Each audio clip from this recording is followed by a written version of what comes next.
Bueno, ahora tenemos que hablar de lo que es el dominio terrestre y cómo se adquiere el dominio sobre un territorio, o sea, cómo un Estado adquiere dominio sobre un territorio. El dominio terrestre es justamente el dominio que tiene el Estado sobre su territorio dentro de sus fronteras, es decir, justamente ese derecho de poder disponer de ese territorio. Eh, Hay muchas formas de adquirir dominio sobre un determinado territorio, de tener dominio terrestre. Tenemos maneras, modos políticos, jurídicos o geográficos. Dentro de los políticos tenemos, que son títulos en realidad que un Estado puede esgrimir justamente para fundar el por qué tiene la soberanía o el dominio terrestre o el dominio de determinado territorio. Dentro de estos modos de adquirir o estos títulos tenemos el descubrimiento.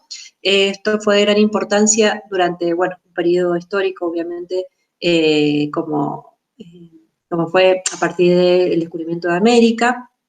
Actualmente el descubrimiento no es un título suficiente como para poder adquirir dominio sobre un territorio, sino que es necesaria además la ocupación efectiva. Actualmente lo que da mayor titularidad sobre el dominio de un territorio es la ocupación efectiva de ese territorio, es decir, el poder ejercerlo o al aplicar, digamos, el ordenamiento jurídico-político dentro de ese territorio.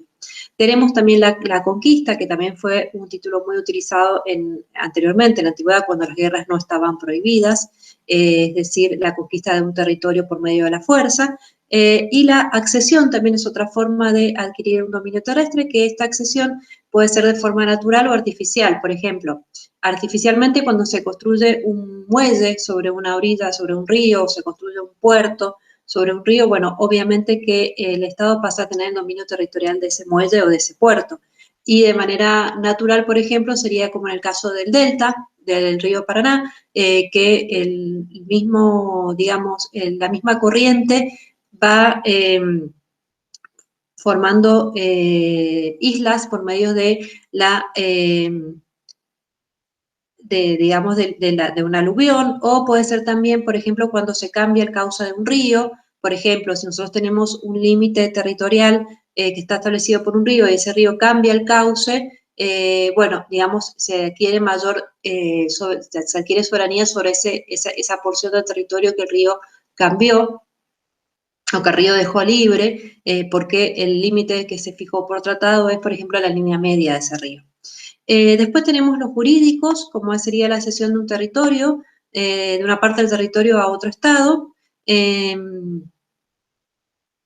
También puede ser la adjudicación de una parte del territorio, que esto puede ser a través de un tratado, por ejemplo, cuando se realizó, hay una discusión sobre límites y se realiza, por ejemplo, una solución o se designa una comisión investigadora de geógrafos y de cartógrafos para llevar adelante el balizamiento y la medición de ese límite. Y bueno, una vez que han establecido cómo debe trazarse ese límite, bueno, ahí se adquiere soberanía sobre ese territorio, o puede ser, sino también por medio de un arbitraje o por medio de una sentencia de la Corte Internacional de Justicia que diga cuál de los dos estados tiene los mejores títulos para tener el dominio sobre un territorio en disputa. Y también hubieron otras formas, como por ejemplo la venta. Estados Unidos le vendió Alaska, mejor dicho, Rusia le vendió Alaska a Estados Unidos.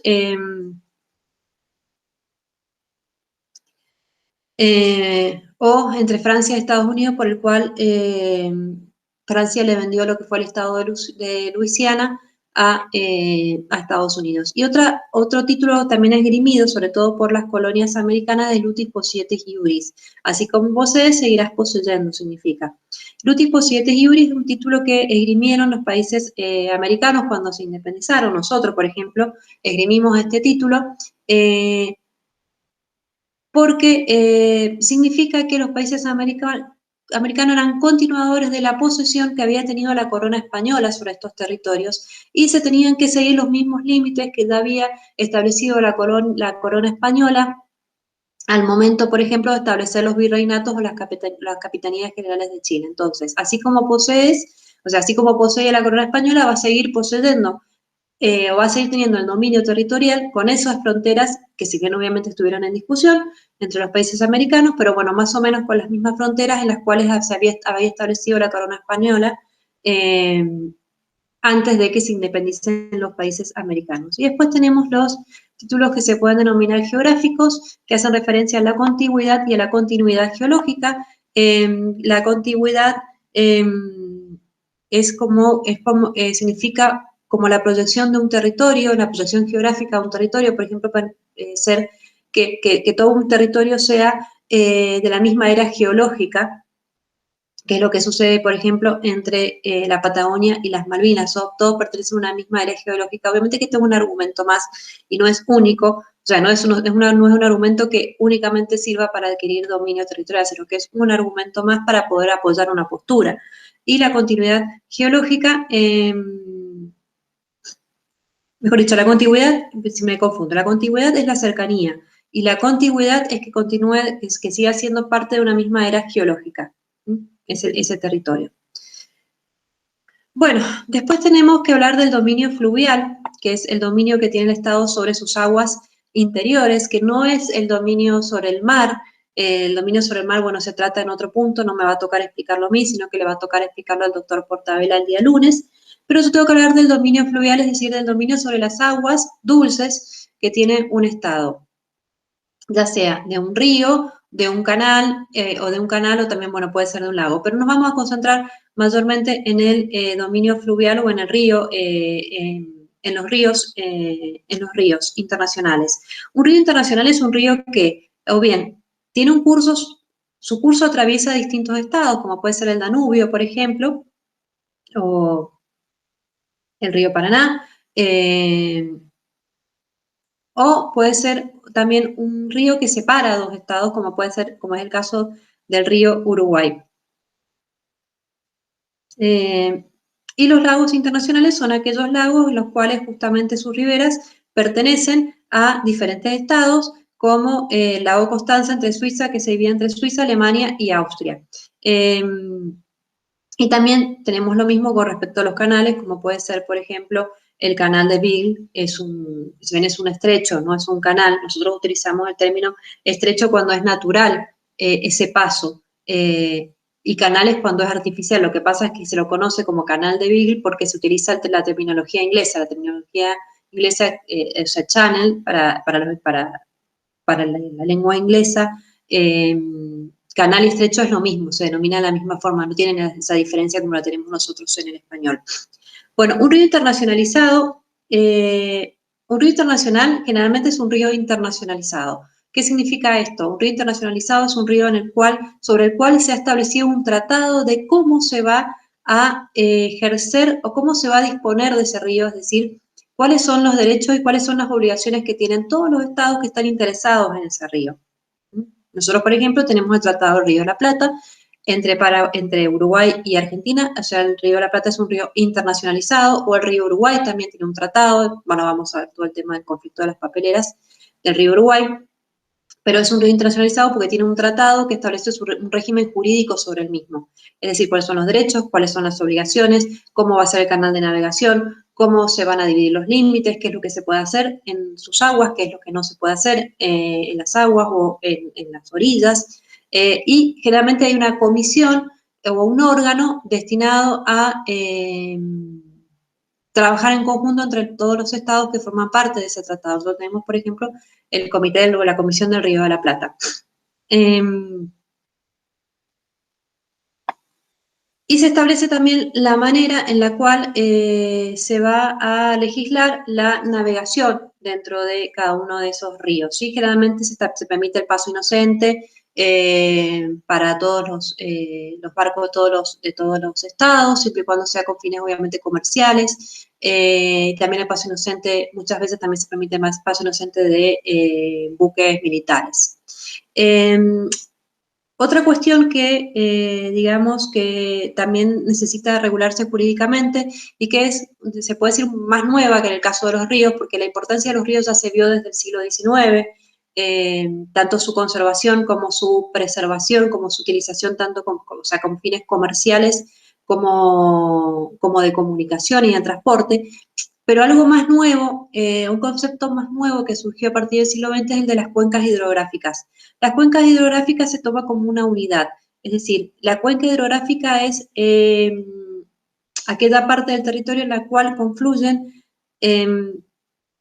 distintas aguas, ya sean superficiales o subterráneas, y que todas van a una desembocadura en común, como es la Cuenca del Plata. La Cuenca del Plata está formada por ríos superficiales, como el río Paraguay, el Uruguay, el Bermejo, el río Paraná, el río de la Plata, y por aguas subterráneas. Y todas tienen una desembocadura común, que es justamente el río de la Plata, que después va hacia el Atlántico. Como tiene aguas subterráneas y como también abarca las aguas subterráneas, es por eso que dentro de la Cuenca del Plata forma parte Bolivia. Si bien no tiene un río, sí tiene aguas subterráneas, y lo que, digamos, la utilización que haga de esas aguas subterráneas, Bolivia puede repercutir justamente en la calidad de las aguas en toda la Cuenca del Plata, y lo necesario justamente conservar la calidad de las aguas y hacer un uso renovable y sustentable de la misma. La idea de cuenca comunidad fue sostenida por España en 1956 en la disputa por el lago Lanux. España decía que Francia no podía realizar sin su consentimiento una derivación de estas aguas que pasaban por su territorio. Francia reconoció que utilizaba estas aguas, pero alegó que tomaba medidas necesarias como para reemplazar el caudal del lago y que no disminuyera ese caudal del lago Lanux. Es decir, lo que España alegaba era que Francia utilizaba las aguas subterráneas y disminuía y estaba perjudicando la cantidad de agua que tenía el lago y la calidad del agua. Francia decía que hacía los trabajos necesarios para reemplazar el agua, pero España le cuestionaba justamente la calidad del agua por la cual la reemplazaba. Pero bueno, si bien la Corte Nacional de Justicia entendió que el agua es una cosa fungible, no había un daño. Ahí es que lo importante de este conflicto es que es la primera vez que se utiliza el concepto de cuenca hidrográfica. A partir de ahí, en 1966, en Helsinki, ya vemos que surgen una serie de reglas o de principios que se aplican justamente a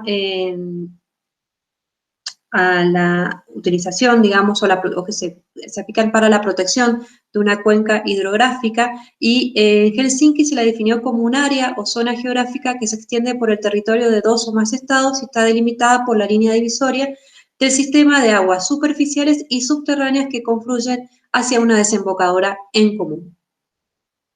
Entonces, vemos que la cuenca hidrográfica se define como un área geográfica y no como un curso de agua, es decir, es el área geográfica, no el agua en sí. Toda esa área geográfica que está justamente, como ya dije antes, abarcada por aguas subterráneas y superficiales es lo que forma parte de la cuenca.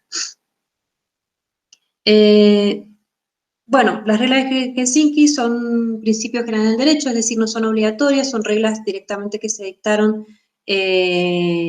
por los estados que se reunieron para tratar este problema de la cuenca hidrográfica y sirven como directrices a la hora de celebrar tratados.